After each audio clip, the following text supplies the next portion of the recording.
casual hoodie, a luxury showroom, and one jaw-dropping reveal. What happens when a car dealership manager misjudges the man who secretly owns it all?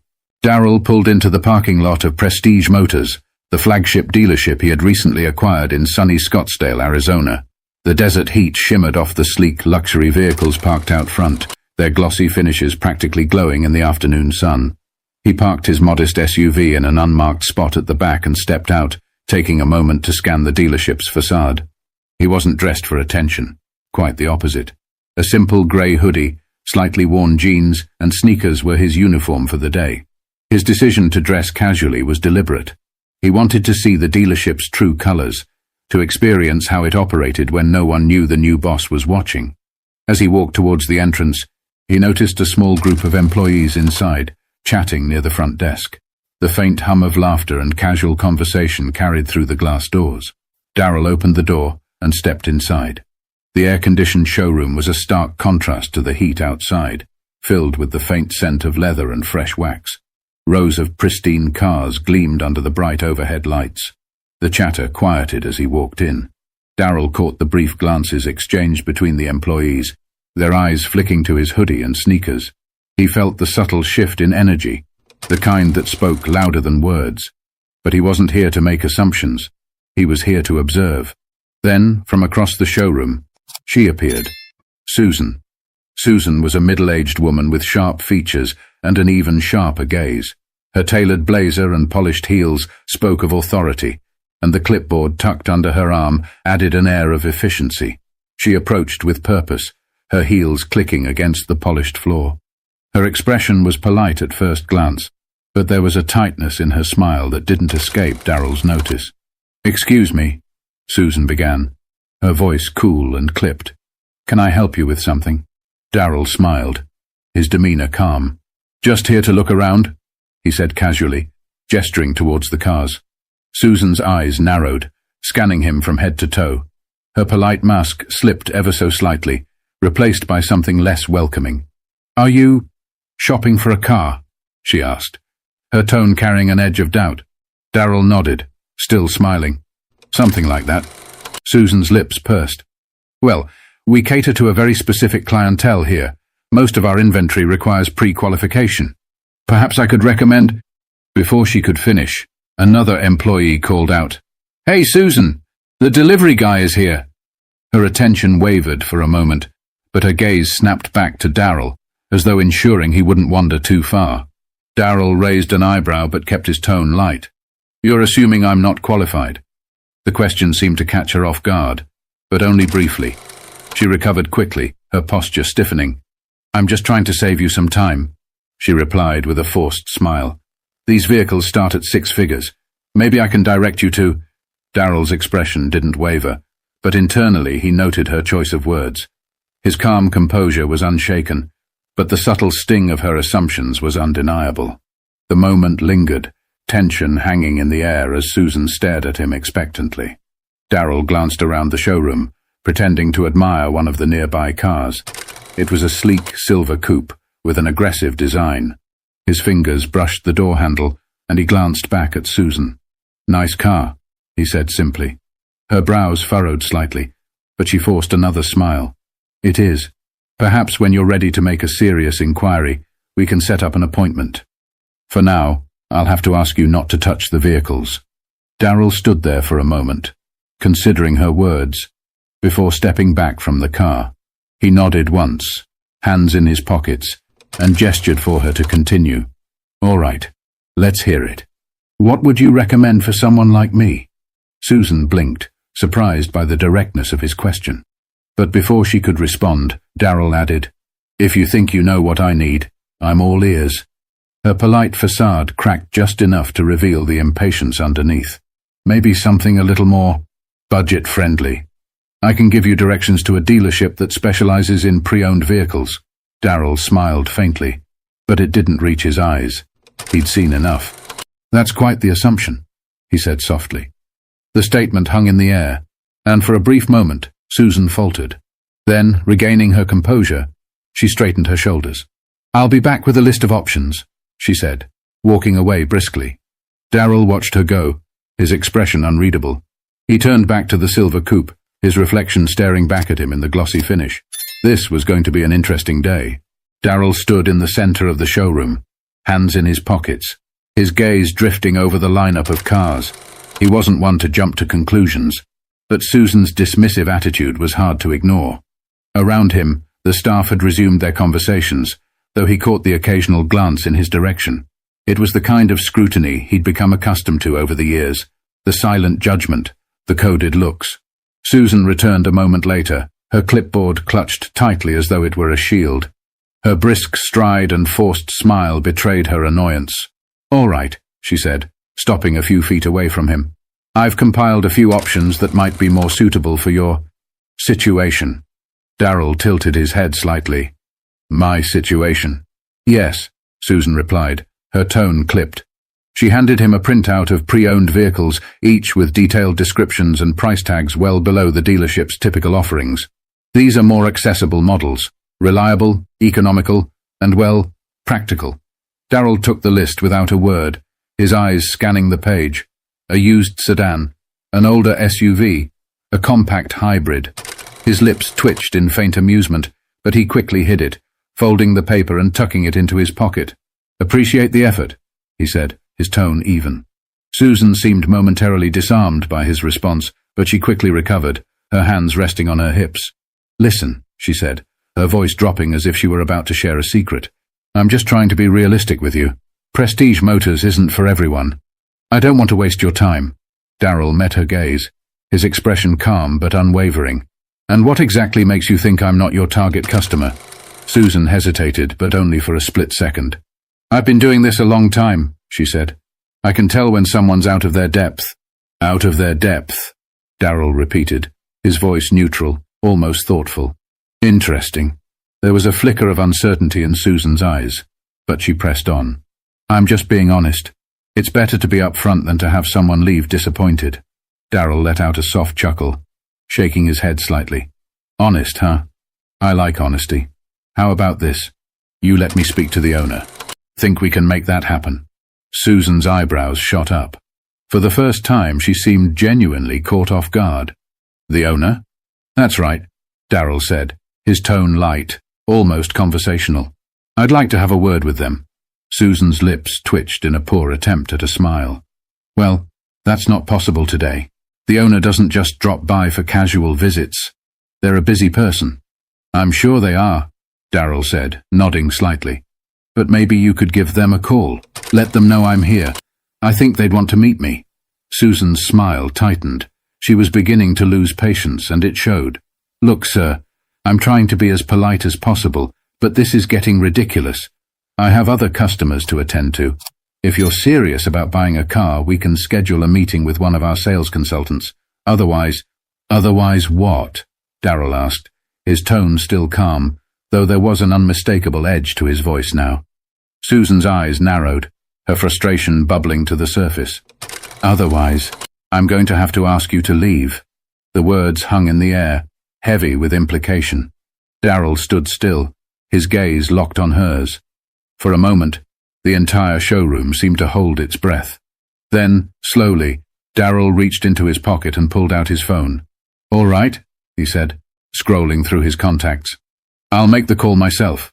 Susan blinked, her brow furrowing. "What are you doing?" "Just calling the owner," Darryl replied, lifting the phone to his ear. "Shouldn't take long." Susan's confidence faltered, her irritation giving way to confusion. She opened her mouth to speak, but no words came out.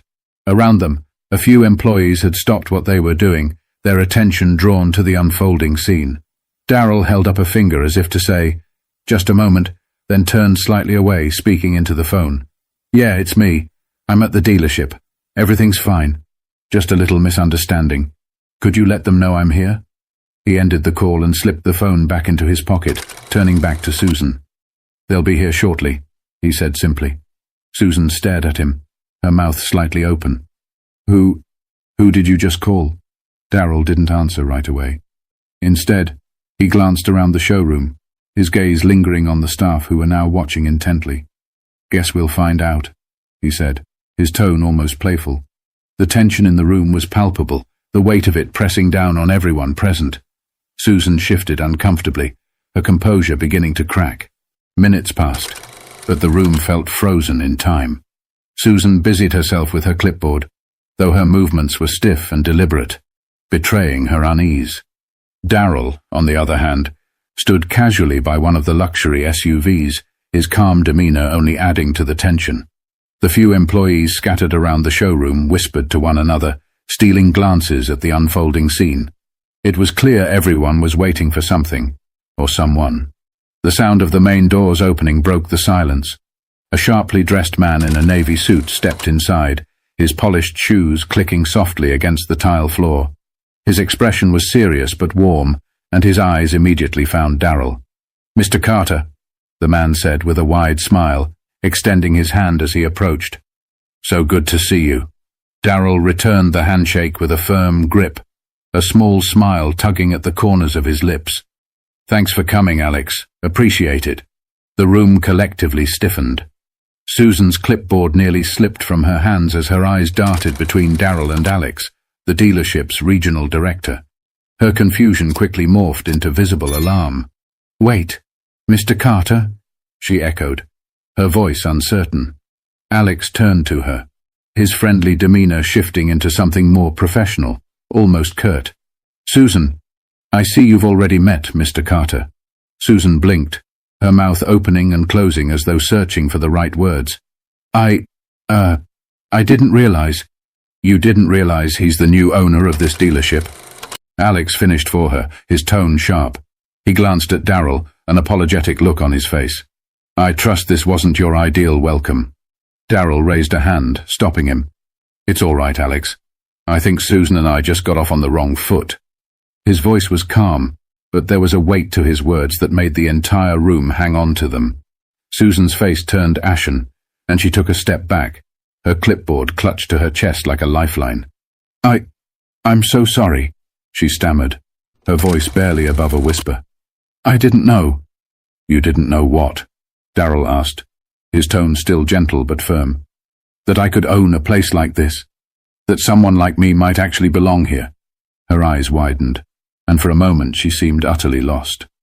"I didn't mean—" Darryl held up a hand, cutting her off. "It's fine, Susan, really."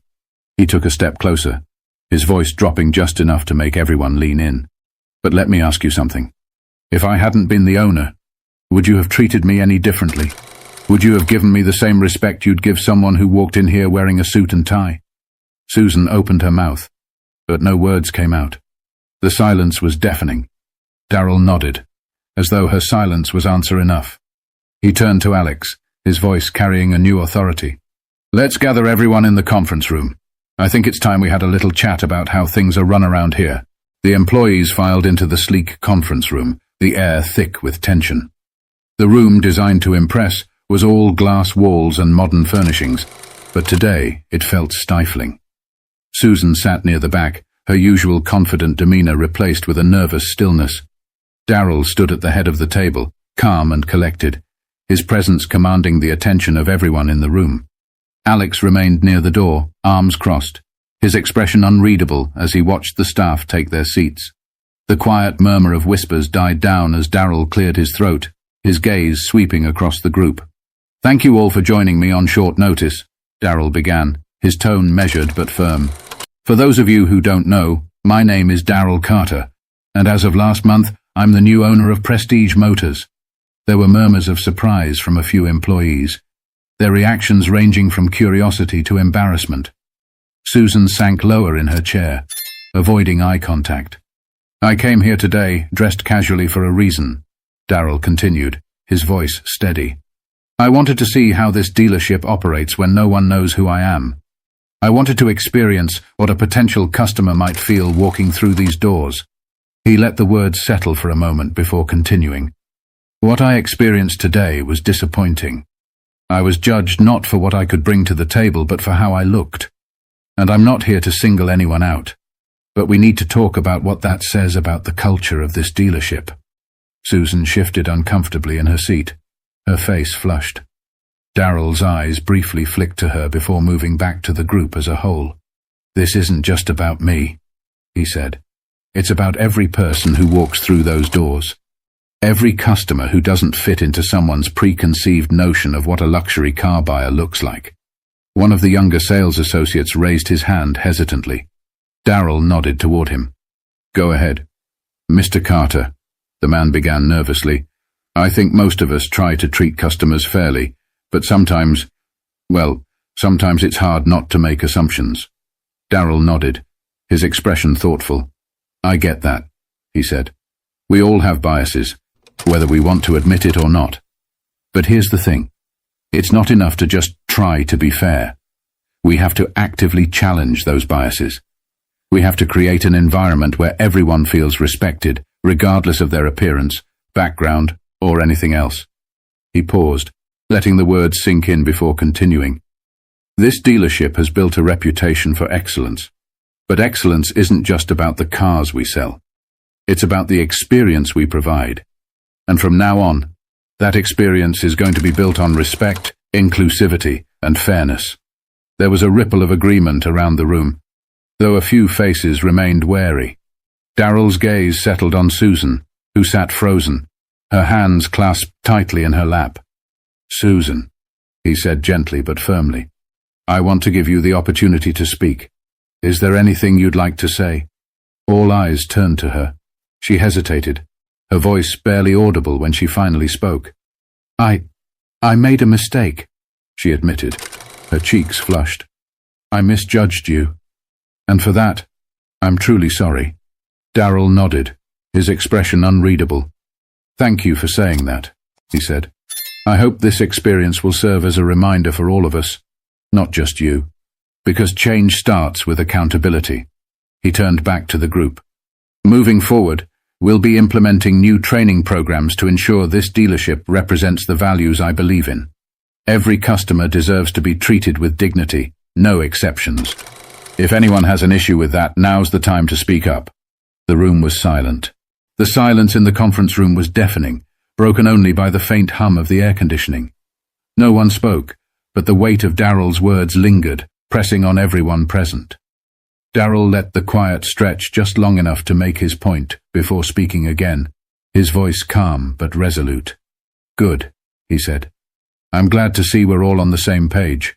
Change isn't always easy, but it's necessary, and this dealership is going to lead by example.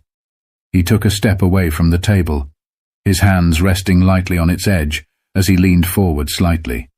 Let me make something clear. I didn't come here today to humiliate anyone. I came to understand what kind of culture I've inherited, and how we can make it better. His eyes moved to Susan, who still sat quietly near the back. Susan, he said, his tone softening just enough to make it clear he wasn't attacking her. You're an experienced manager, and I'm sure you've worked hard to get where you are. But today was a wake-up call, for you, and for all of us. Susan looked up, meeting his gaze for the first time. I understand, she said, her voice shaky but sincere. I was wrong, and I'll do whatever it takes to make this right. Darrell nodded. I believe in second chances, he said simply. But accountability comes first. I'll be meeting with you one-on-one to discuss next steps. For now, let's focus on moving forward. He straightened, turning his attention back to the rest of the team. We're not just selling cars here. We're building trust, creating relationships, and representing a standard of excellence. If you're on board with that, I'm here to support you every step of the way. There was a murmur of agreement, this time louder and more genuine. The staff seemed to relax, the initial tension giving way to a sense of renewed purpose. Even Alex, who had been standing quietly by the door, nodded in approval. Darrell smiled faintly, the kind of smile that hinted at both relief and determination.